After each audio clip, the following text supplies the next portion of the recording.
You guys having a good time? Woo! Yeah! Look, I get to set on the red dot. It's great. Okay, so before I go ahead and start my talk, I wanted to thank Sam and Eric for their contributions to this talk, and Andy and Lyndon for spending so many hours devoted to the photography for this talk. Oh, that's right, and Tim and Andrew for picking out my outfit. I mean, look at his shoes. So, I'd like you to go ahead and climb out of your TED Talk analytical brain and climb into your imaginative right brain. And imagine yourself in high school. You take PSAT, ACT, or whatever test they make you take, and you apply to all the different schools across the nation. But of course, you're smart, you get in all of them. But of course, you're smarter, and you pick the only one that truly matters.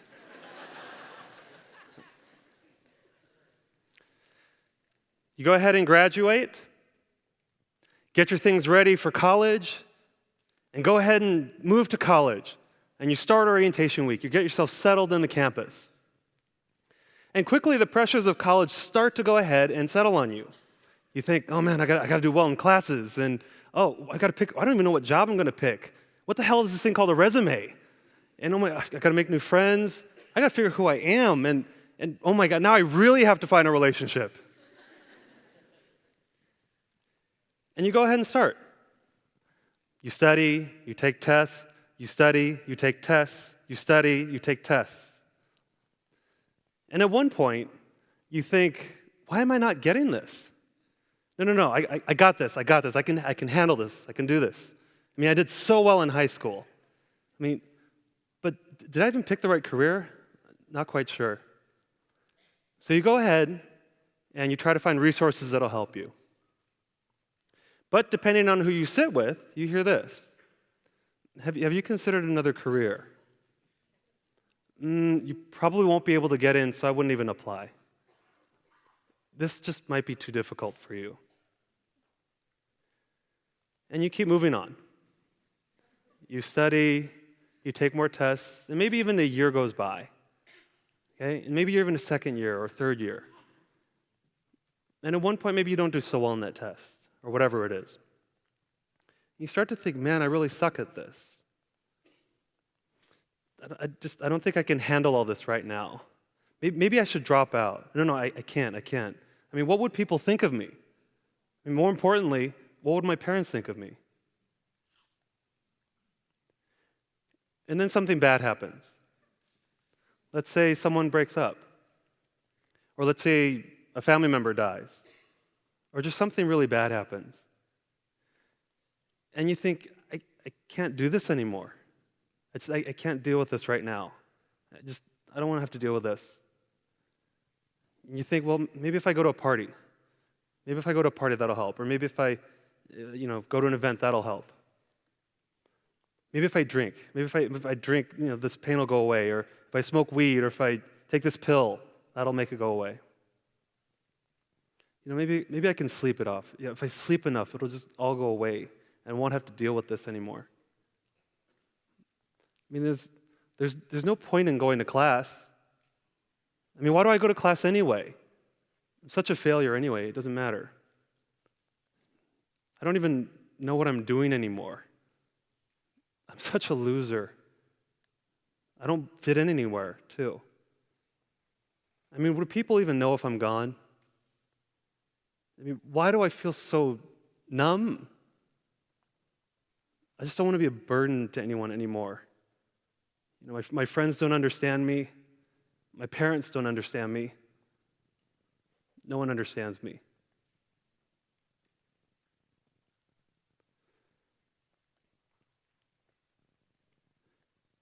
I've now had to bury 4 college students, all of them little brothers to me, and I will never have them back. And during the development of this talk, I had to bury one more. From my time on the ambulances, when I serviced the college districts, I know what a problem this is. The numbers show us what a problem this is. As the head of a medical student organization, I know how this plagues our medical student community, and my friends in law school tell me it's the same thing.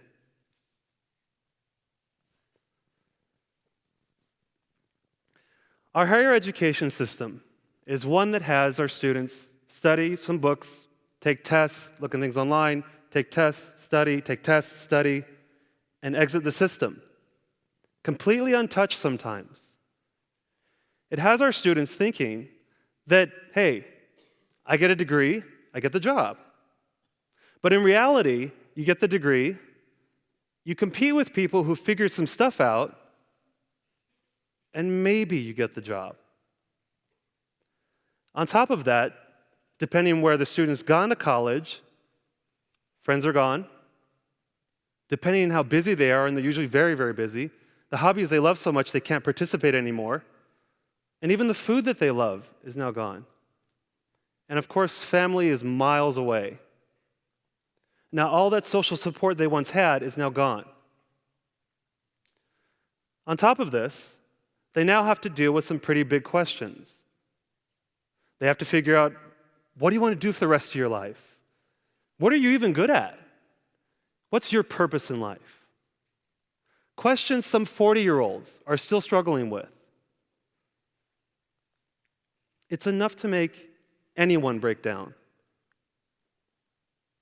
But as I've sat with students over the years, doesn't matter if they're black, white, Latino, Asian, male, female, doesn't matter.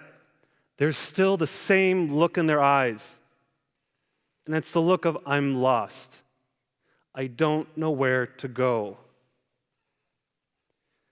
And see, it's precisely in that moment, right then, that's when we catch them. That's when you catch them before they fall. You have the chance to go ahead and restore hope into their lives and get them to move forward. Could we create systems of mentorship that go ahead and do that consistently? Is it so hard? Well, I thought of some things. Let's see some group of people that can serve as mentors for our students. One of the most obvious. Let's take a look at UC Davis has about 30,000 students total. And the school was recognized as a UC in 1959. So if you think about it for a moment, they have tens of thousands of graduates, tens of thousands of alumni. Where are you people? We should be the first group of people who should serve as mentors. And with the advent of technology, there's no excuse for where you are in the world. You can FaceTime anywhere. For those alumni that think they've lost purpose in life, when one of my mentees said this to me in front of an audience, I could have died right there and felt fulfilled and happy. I hope you feel that same feeling. For the second group of people, every year our major publications go ahead and comment on how our graduates are going to do once they enter the real world. Last year, Time One pointed out that while most students, when they exit college, feel that they're ready for the real world, most of the workforce disagree. Makes sense to me, because as I've gone around to different points in society, I don't see it flooded with students. Even some of the hospitals that I'm at, I don't see it teeming with students, but it should be. It doesn't have to be a formal internship or whatever. Just even looking and seeing what that occupation does outside of a textbook. Can mentorship also be formed in the workplace? Absolutely. Let's take a look. Qualcomm, a very large company out of San Diego, which has about 30,000 employees. Google in NorCal, which has about 60,000 employees. Let's take my alma mater, UC San Diego, which has about same as Davis, about 30,000 students. So let's imagine that each company, only half of the employees said, you know what, we'll take on mentees. And Qualcomm says, we'll take on 2 because we're better than Google. That would still cover an entire UC campus. What would one cup of coffee do to help give that student guidance? 1 cup of coffee a semester. One of the saddest things that I ever saw on the ambulances in my 2 years working on the ambulances was our nursing homes, our retirement homes. And it's not the retirement homes per se, but it's the fact that you have our wisest in society, the people who fought for civil rights, built the buildings that we live in today, and fought for what we have today, now lined against a rail until they leave this world. When I was talking with another friend of mine about this concept, she said that when she used to volunteer in a nursing home, they were so happy to see anyone. What if our young people actually had to sit with our elderly for just 30 minutes and just listen? Imagine the young guy who's been dumped by his girlfriend and he thinks his world is ending. But he sits with the old man and the old man says, "Son, I've been married 3 times, and let me tell you something, I still do not understand women." And he goes on and on and on. What could that do to the perspective of that young person? What would it do for the old person who thinks at times maybe, will I be remembered? Does it help both? The last group of people I'll go ahead and point out. Our parents serve as mentors for us for until 18, I guess, in a lot of cultures. And there's something in this world called empty nest syndrome, where when a parent's child moves off to college or just out of the house, parents can actually feel like purposelessness.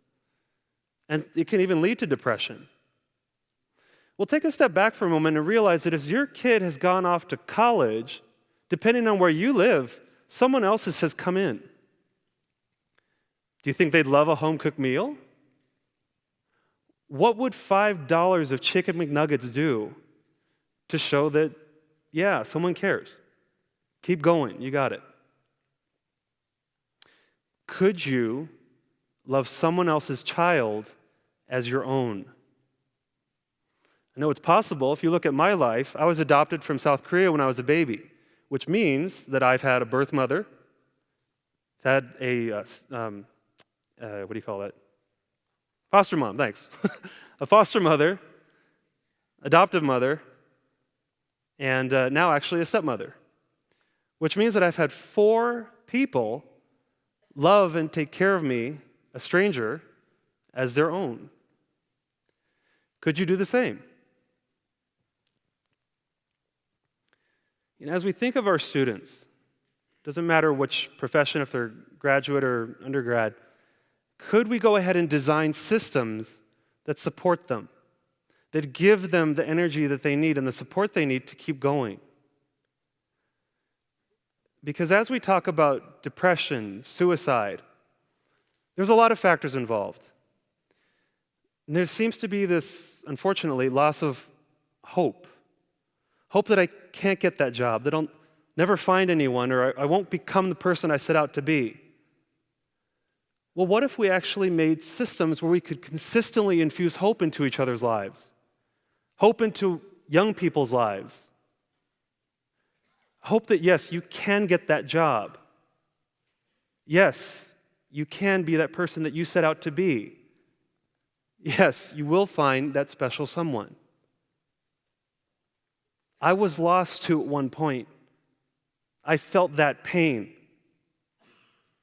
But I made it through. And so can you.